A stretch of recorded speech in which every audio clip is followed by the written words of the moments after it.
more glitter in the world? Yes. Yes! I think for every gender, more glitter.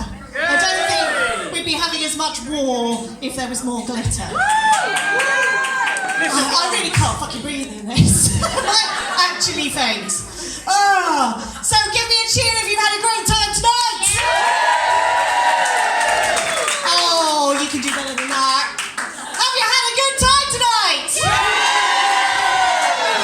Oh, these women just amazing. I mean, every one of you superheroes, absolutely amazing. Give me a cheer if you're really looking forward to going home and having some Ovaltine. vegan version of, obviously. If you don't, my vegan friend over here.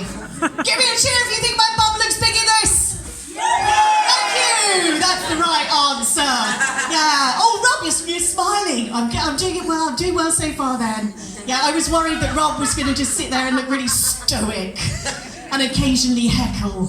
Well, that's better. Yeah, very good, very moody. Yeah, because big bums are in, aren't they? Junk in trunk.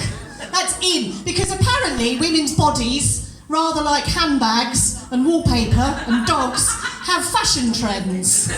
We're told, aren't we? Big bums are in, curvy's in, but that might be out next week and it'll be small bums again. Because society determines what's fashionable for a woman. Which is bollocks, obviously.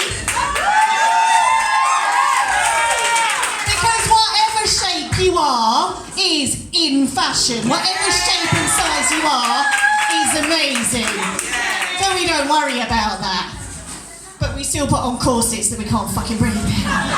Just to look good for a bit and show off.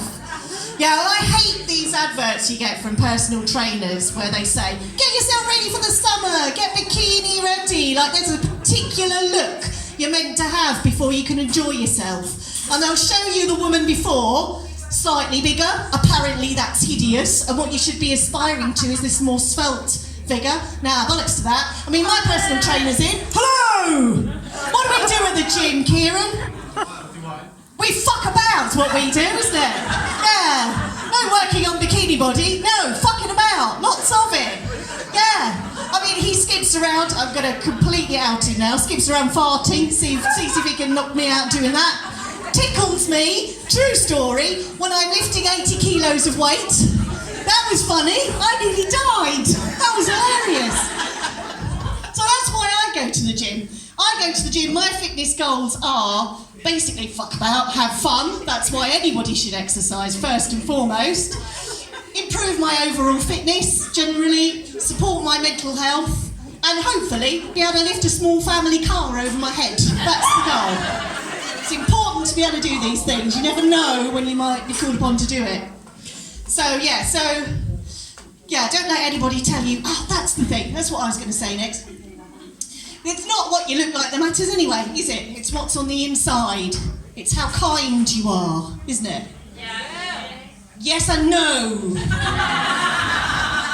There was a woman on Twitter recently who'd gone around Primark taking photos of the girls' clothes and the boys' clothes, little children's clothes, and the slogans that were on them.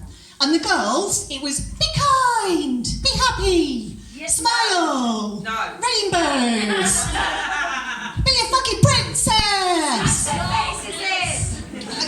Well, yeah, that's your new line, coming out soon. Yeah. For the anarchist princess, quite right too. Now, all of those things are great. Being kind, yes, it's fabulous. We need more compassion in the world. But boys' clothes? No, you don't have to be kind if you're a boy. No kindness. It's adventure and power and strength and being a king. So these are the messages that children are just bombarded with at a young age, really. And little wonder we have the shit we have going on in the world when little boys are told that, but nothing about kindness. Yeah. And little girls are told that they just need to keep smiling! Whatever happens, just keep fucking smiling! I will keep smiling, still keep What that for? Oh, yeah, no, it's great, but everybody should be smiling, girls and boys. Not just the little girls. Let's have everybody smiling. We're going to have an argument now about children's clothes. We'll talk afterwards. I'll see you outside. For a hug. do conflict. But yeah, so yeah, everybody should be able to wear what the fuck they like as well anyway. It's so ridiculous that there's a notion of girls' clothes and boys' clothes. Clothes are clothes, and you just wear whatever you like. Yes, and the more glitter and rainbows for everybody, the better. Anyway, enough of the lecture about children's clothing. Let's tell you a little bit more about me. Let's get it out of the way. I am a vegan. Yeah, because we don't really like to talk about it. So, thought I'd get that out there, out and proud. Vegan. You would have been able to tell that anyway by looking at me. Clearly, oh, my wig's falling off. Clearly a woman that doesn't get enough protein. Sherry, your What? wig is not vegan. My wig is not vegan. It's plastic. It's not made of mink, if that's what you were thinking. Quite apart from the cruelty, I can't be affording a mink wig. So yeah, don't worry about that. Everything is artificial. Everything. Apart from these, they're real. Everything else, artificial. She's heckling me. The woman that booked me is fucking heckling me. Oh, where was I? So anyway, moving on. The problem with being vegan is it's incredibly stressful. Very stressful being vegan, because you never know when you might find yourself suddenly, unexpectedly, on a desert island. Classic. Yeah, you know what people say to you. The second thing they say after, where do you get your protein from? The second thing they say is, but what if you were on a desert island? In that voice. That's the voice they always use. Yeah. What would you do? So every morning when I wake up, like fuck, I'm still in my bed. I can still have Weetabix today. But you never know when you might wake up and, you're on a desert island. Suddenly. With, for some reason, absolutely no edible foliage whatsoever. No fruit, no mango trees, none of that. Just a load of very confused livestock. And we're all looking at each other like, what's this all about? Is this some kind of herbivore Hunger Games that we've all just been parachuted in? What's the deal here? What's going on? The beach is nice though. It's a nice beach, lovely beach. So yeah, I don't know what I'm expected to do, what these meat eaters think a vegan's meant to do when they're on a desert island just with animals to eat. I mean, have you seen pigs? They're fucking huge and terrifying. They've got a lot to be angry about. They're never given any credit for their intelligence. They'd be producing great works of art if they only had thumbs. They're incredibly intelligent, can't do anything with it. And they've got spiral penises, apparently, which is probably no fun for anybody. So, a lot to be angry about, the pig. But if we know anything about desert islands, this is a special one for the Radio 4 crowd, and I'm assuming lots of arty people here will listen to Radio 4. Somebody does, somebody said something. There you go.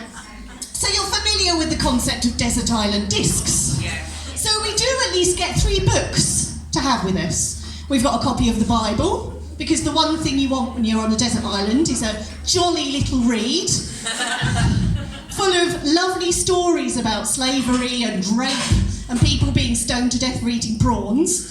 So we've got the Bible, and we've got the complete works of Shakespeare, and another book of our choice. So perhaps I could bludgeon it to death with the Bible. Might take a while, or I could maybe bore him to death. This is a good one. I made this one up tonight. I could bore him to death reading him Shakespeare, Hamlet. Hamlet. That's the only actual joke there. See what I did there? Hamlet pig.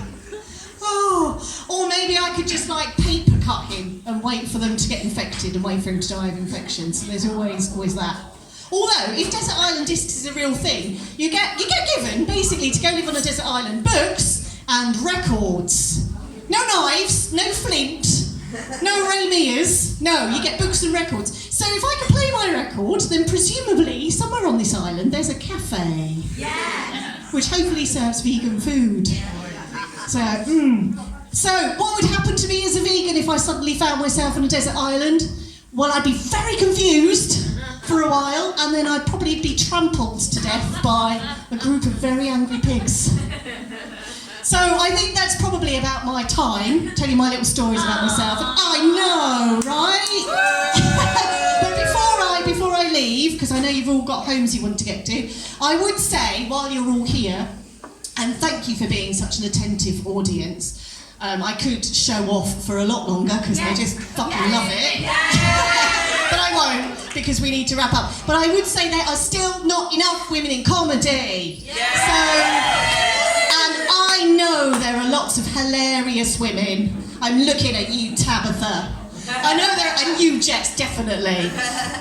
I know there are lots of very funny women in this room. So if you've ever considered giving it a go, we're really lucky here in Southend. We've got Little Smash Comedy as well. And Ross is lovely and very supportive of people that just want to try things out. Because you can't really do stand-up without doing stand-up. You don't know if stuff's going to work without having an audience to do it to.